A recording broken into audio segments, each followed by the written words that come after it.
The streets glistened silently outside my window. I was glad the rain had stopped. The gloomy skies did nothing to alleviate the sick grasp of anxiety in my stomach. I traced the remnants of drops on the sill, straining to hear the crunch of the wheels on the gravel, which would tell me my husband was finally home. But it was not yet 7. The harsh words from yesterday's phone call still grated in my ears. "I'm telling you, my flight is delayed. Jesus, woman, I don't even feel like coming home." I had felt a chill run down my spine as he voiced my worst fears. And even as I had looked up his flight status online and saw it landed an hour ago, I had known it was only a matter of time. I'm not a paranoid wife. I wouldn't have logged into his mail and noted down his itinerary in detail if it had been a passing fling. I love my husband more than anything in the world, and I was willing to swallow a few late nights and the new smell of vanilla on his shirts. But the nights stretched into days and weeks and work trips that had never been there before. At first, I was really quite nice about it. I cooked his favorite meals, organized outings, and paraded around in lingerie that he used to go crazy over even months ago. But then he slipped further and further away, and I spent every night biting my fist, trying not to let my sobs tear me apart as I lay alone in our big, beautiful bed. But I love my husband more than anything in the world, and he belongs with me. I would not allow it to be otherwise. When we had first met in college, he had been with another girl, an ordinary bird brain who hadn't deserved him. It wasn't very long before I took care of that. When he told his mother he wanted to marry me, she opposed it vehemently. On the day of our wedding, I shed tears and assured him that spiteful was smiling down at us from heaven. It was time for me to take my husband back again. A bang startled me out of my fretful reverie. I bit my lip as the key turned in the lock, and he entered the house, looking like he'd returned from a party instead of a weary 10 hours at the airport. I greeted him with my usual bright smile and did my best not to flinch as the smell of vanilla hit my nostrils when he walked past me to the bedroom. I thought I would finish washing up in the kitchen. That would distract me. He walked in there 5 minutes later, while I was wiping my big like I knew he would. He had noticed the silence in the house. "Where's Leo?" Our golden retriever, my husband's wedding gift from his father. Leo and I tolerated each other for his sake, but I hated how much he loved that dog. I was never any good at sharing. "How was your flight?" He looked annoyed, like I knew he would. My husband is predictable,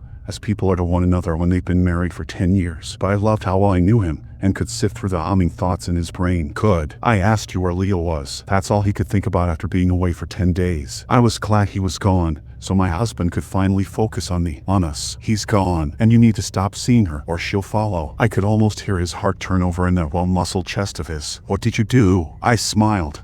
Then my hand shined when the light fell in it. It pleased me so much. I pride myself on a clean kitchen. "There's a fresh patch of earth in the garden. Please remember not to trample on the new grass." The handle on the wasn't clean enough. I knew that would worry at me, so I started working on that next. My husband stared at me like he was seeing a new woman, but he wasn't. Of course he knew deep down, I love him more than anything in the world and I would do anything for us. "What do you want me to do?" he whispered. I noticed his white knuckles gripping the edge of the table, and I went over and placed my hand over them. I tried not to feel hurt when he recoiled from my touch. I know it was difficult for him, but I also know he now understands how important our marriage is to me. He's not going to leave me again. So I told him what to do, and giggled as he called her up and told her he never loved her. Her cries were music to my ears, and I almost forgot about my lonely vigil these last few months. Almost. "Do you love me?" "Yes." But I didn't like how he said that like the word tore out of him. So I made him call everyone who knew about his floozy, and tell them how he realized that there was never anyone else for him but me and nothing would break us apart. Then I poured him his favorite whiskey,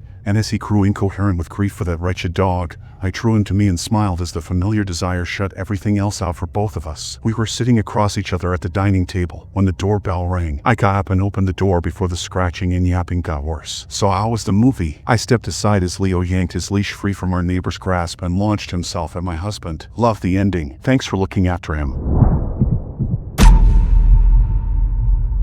I was on my third class online on a lonely Friday night when I ordered him. The website seemed fairly innocent. It gave off an old-timey matchmaker vibe, when blind dates were coordinated by people rather than algorithms. "We'll find the perfect man for you. Sign up today to find him." I did, and was more than a bit surprised when a 6-foot-long box showed up on my doorstep the next morning. "Open immediately. Read the warning written on the side in big red letters." And there were holes in the cardboard, several of them, near the top of the box. "Are those air holes?" My dog Ruby slunk out of the house behind me. She began sniffing the box like mad, as if there were something very interesting inside. "No, there's no way." I ripped open the box with a pounding heart and burst out laughing. At the bottom of the box was one of those stupid girl boyfriend gag gifts. You know the ones, you put a little plastic man in water, and it grows to several times its size. I'd seen them at my local CVS for Valentine's Day. I'd been pranked. I picked up the thing. It was a little man about 6 inches tall, with impressive biceps and pecs, made of a spongy plastic material. All one color, a medium pink beige. Even his eyes were that color, which was a little creepy. Well, aren't you handsome? I put him next to my computer. The fact that I drunk bought a plastic boyfriend was actually pretty funny when you really thought about it, and a little sad. I immediately texted my mom and told her I'd meet her friend's son she kept raving about. That evening, I ate a steak dinner for one as I continued to work on my proposal, and there sat the plastic, fleshy little man, watching me with his fleshy little eyes. What are you staring at? It stared back with those soulless, beige eyes. Yeah, kind of lame that I'm sitting here alone on a Saturday night. Huh? I sighed and glanced over at Ruby. Look at me, talking to an inanimate object. I've gone batshit crazy. Huh? She didn't look up from her chew toy. Out of sheer boredom, I went into the kitchen and filled a bowl with water, took him out of his package and plopped him in. But even after a half hour had passed, he only grew about an inch taller. Guess you're a shower, not a grower, I said with a snort. But that night, before I went to bed, I forgot to pour out the water.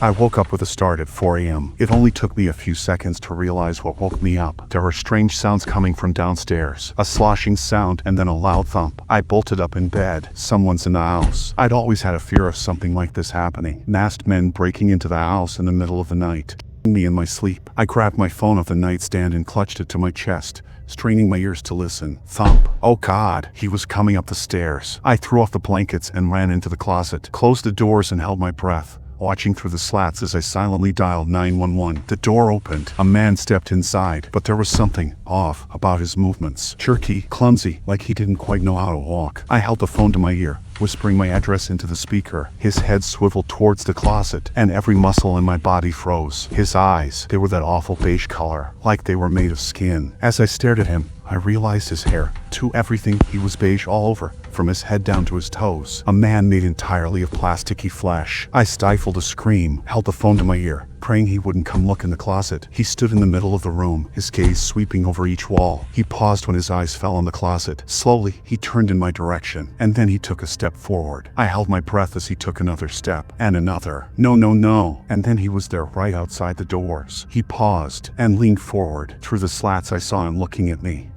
with those terrible, flesh-covered eyes. Thin veins spider-webbed across the skin, across where his pupil should be. But somehow, he could see me. I could feel it, feel him staring, waiting. A siren wailed in the distance. He turned around and slipped out of the door. Thump, thump, thump. I heard his footsteps recede down the stairs, and then he was gone. The police found no trace of the man I'd seen. I told them about my order and showed them the email confirmation, but when I tried to click on the website, it gave me an error message. Whoever had sold me that thing had completely vanished. A few days went by and I thought that was the end of it. I'd even convinced myself that it had been some sort of waking nightmare, and what I'd seen never even happened. But then I got another package. This one didn't have an address on it. Whoever dropped it off on my porch had hand-delivered it, and it was small, only about 6 inches long. With shaking hands, I reached down and picked it up. The smell hit me like a truck as I brought it up to my face. Slowly, I lifted the lid and peered inside. It was a heart. It looked like it had been out of a small animal. Dark liquid pooled at the corners of the container, and I fought the urge to. Only then did I notice the trail of large footprints in the snow, leading away from my porch. I think he's going to keep coming back. I think he likes me.